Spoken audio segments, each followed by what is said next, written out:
Right. As I mentioned earlier, the last 2 days, the word Obama has been the big talking point in the country. He landed in Nairobi, and yesterday he was in Kisumu, and specifically in Siaya, in Kogelo. And one gentleman who got to spend quite some time with him is the Kenya Red Cross Secretary General, Abbas Gullet, who joins us live now from Kisumu County. Abbas, I trust you can hear me. Good morning.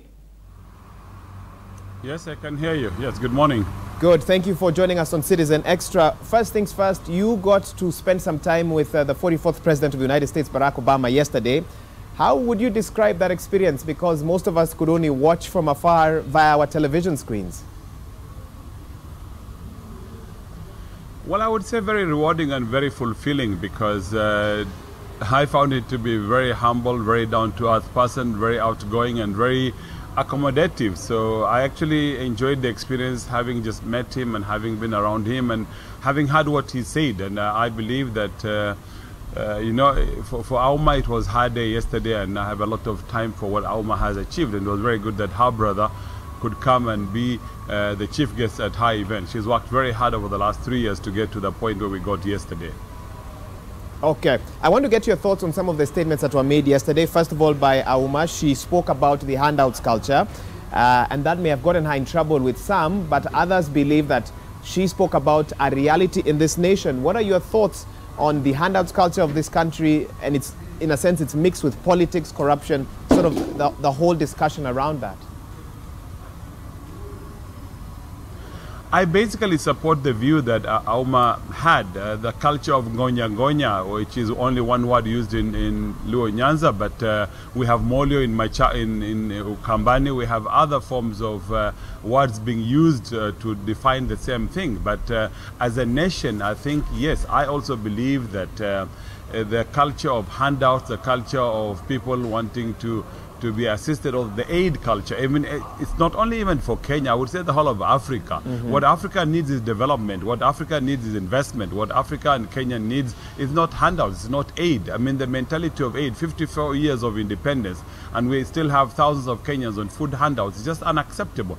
There are people who have grown, you know, born, bred, and now second, third generation who are simply on handouts, and we say no, it cannot be. In the whole of northern Kenya, right from West Pokot to you know, Turkana, going all the way to Tana River, 2/3 of Kenya is arid and semi-arid lands, and people know nothing but food handouts, you know, from year in, year out, and we're saying no.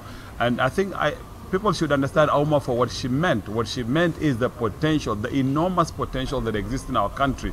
If you look at Kogelo, where we were, you know, the land is so fertile, it rains regularly, people can grow traditional food where kids are not out on handouts. And I think people should just understand where she was coming from.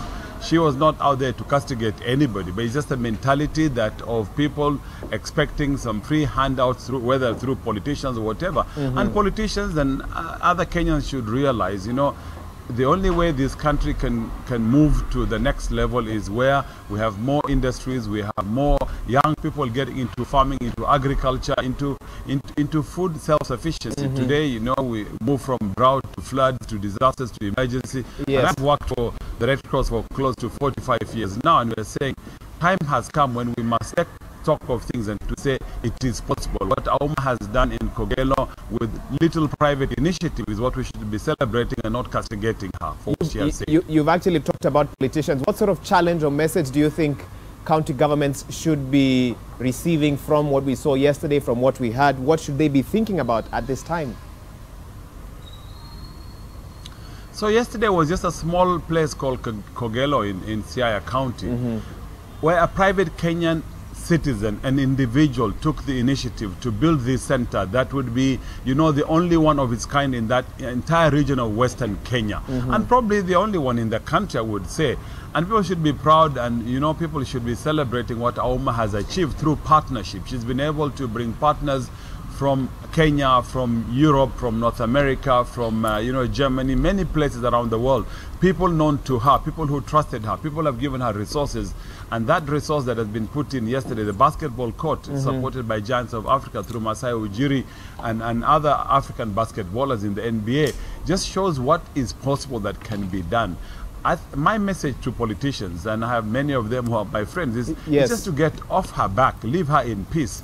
they need to themselves do what this lady has done. Actually, Auma should be congratulated, whether county government or central government. You know, this business of just blaming others for standing up and doing what is right is just unacceptable. I mean, I get the same thing with Kenya Red Cross all the time, where people appreciate what we do on one hand, but on the other hand, counties can do much more. What this lady has done and how much these counties are paid for by central government, taxpayers' money every year, is huge amounts of money. But we don't see the impact of that money. But with her little money that she got from donors, in kind and in cash, you can actually see the place is being transformed. And this is a place where now kids from the entire country can go and have basketball, you know, clinics and training. You can go and do masonry and do a lot of other projects and play football there. There's a good stadium now of facilities that they're going to have. These are facilities about education where young people are given their self-esteem and confidence. And this is what we should replicate countrywide. This is in what every we should county replicate. we should have similar, you know, we should be doing, yes. Abbas, let me just interrupt you there. One last question for you. 2018 has been a very busy year for your organization, the Kenya Red Cross. It's been one disaster after the other, whether it's Solai, whether it's floods, whether it's Huruma, whatever it is. How would you translate the message of people owning their destinies in the area of disaster management policy as well, which we know is very weak in this country? How do you then translate that message to your field, which is disaster management? So in my field, first of all, we should know that this journey of having a disaster policy, disaster law in this country has taken us over 20 years. It shouldn't have taken us that long. It should have taken us less than a year. But now a lot of work is being put into that by both Parliament and Senate, and then the Cabinet. And I think all these things will converge and come together. And I hope finally, before the end of this year, we will have a disaster law, we'll have a disaster policy, there'll be an authority that will be set up to manage disasters in this country. Then there are implementing agencies like the Red Cross, which by law is enacted by an act of Parliament, to be auxiliary to the government, both at county level and at central level. But for us as Kenya Red Cross, we didn't have to wait for the policy to be in place, because by law we are expected to respond. And that is why we have built structures over the years to be able to respond grassroots, you know, from a local community to a county to a national level. We are prepared and we are set to respond to disasters. That's why we say there will be no disaster in Kenya, that Kenya Red Cross will not be the first responder, first in and last out. This is our bread and butter. But what we are saying is county governments should legislate their own disaster laws, because they are fundamentally responsible for disasters. Issues of food insecurity first and foremost. Counties should also have strategic current reserves and to respond to their own citizens in their counties when they have food shortages, whether it's through floods or through famine, so that we don't have to wait. But look at what has happened recently in Kitui County, in Tharaka Nithi and in Meru and in Makueni and Machakos. They have a bumper harvest of a crop that's called green grams or dengu. In Kitui we call it dengu revolution. In Meru we call it dengu gold. And in Tharaka Nithi we called it dengu pesa. People have grown an alternative crop to maize, which is more nutritious, which has more commercial value.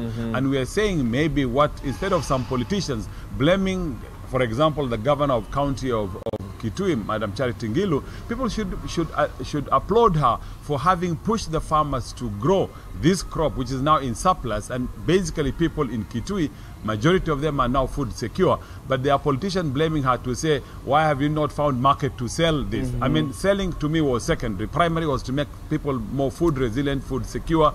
And this is what can be done in every county in this country. And so I then call upon Ministry of Agriculture and National Cereal Produce Board to buy this crop now that is alternative to maize in some of these other counties that are not the maize growing areas. Fair enough. Abbas, I'm getting a lot of we're a nation of blame game, pass the buck, and a mind shift is really needed. Thank you so much for joining us today for this conversation. I know I need to let you go, but that's Abbas Gullet, the Secretary General of the Kenya Red Cross, live for us from Kisumu County. Thank you so much.